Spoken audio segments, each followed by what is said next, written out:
তারেক রহমান কবে দেশে ফিরছেন? এটা ঠিক আমি বলতে পারছি না। আমি যদি শেষ প্রশ্নটা আপনাকে করি, আসলে সংস্কার নাকি নির্বাচন? না, আমরা তো মনে করি অতি দ্রুত, আমরা তো সবসময় বলছি একটু দ্রুত সময়ের মধ্যে নির্বাচন দেন, কেননা যত সমস্যা হাসিনা তৈরি করে দিয়ে গেছে, যেটা বললাম কী কী সমস্যা হয়েছে, এই সমস্যাতে উত্তরণের জন্য একমাত্র পথ হলো ইলেকটেড গভর্নমেন্ট।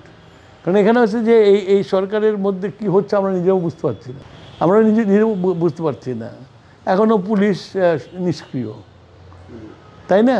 তো এইসব নিয়ে আরও সরকারের উচিত যত্নশীল, যেগুলা ইস্যু ইমিডিয়েটলি অ্যাড্রেস করা দরকার সেগুলোকে অ্যাড্রেস করা, যেমন বাজার দর, নির্বাচন, এগুলো নিয়ে আরও পরিষ্কার করা হচ্ছে, ফোকাসড হওয়া দরকার।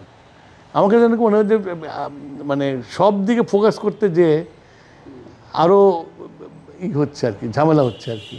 3 মাস 90 দিন বিধ্বস্ত দেশে ওনারা আসছেন, নতুন ইলেকশন কমিশন করতে হচ্ছে, ভোটার হালনাগাদ করতে হচ্ছে, তো এগুলো সময় লাগতে পারে, কিন্তু একটা নির্দিষ্ট করে বলা উচিত যে আমি অমুক দিন নির্বাচন দেব। দেখো, আমরা তো একটা স্বাধীন দেশ, তাই না?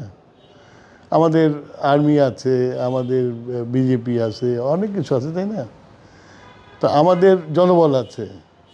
এখন যদি আক্রান্ত হই আমরা, তাহলে অবশ্যই আমরা আমাদের স্বাধীনতার জন্য যে দেশ রক্তের বিনিময়ে স্বাধীনতা আনতে পারছে, সেই দেশ নিশ্চয়ই স্বাধীনতা হরণ করার জন্য যারা কেউ যদি আসে আবার রক্ত দেবে, এটাই তো স্বাভাবিক। হ্যাঁ না, গণহত্যা হয়েছে, গণহত্যা তো বিচার হতেই হবে, এবং যারা ইনভলভ তাদেরকে ডকে তুলতে হবে, এবং তাদের যদি মৃত্যুদণ্ড সাজা হয় সেটাকে করতে হবে।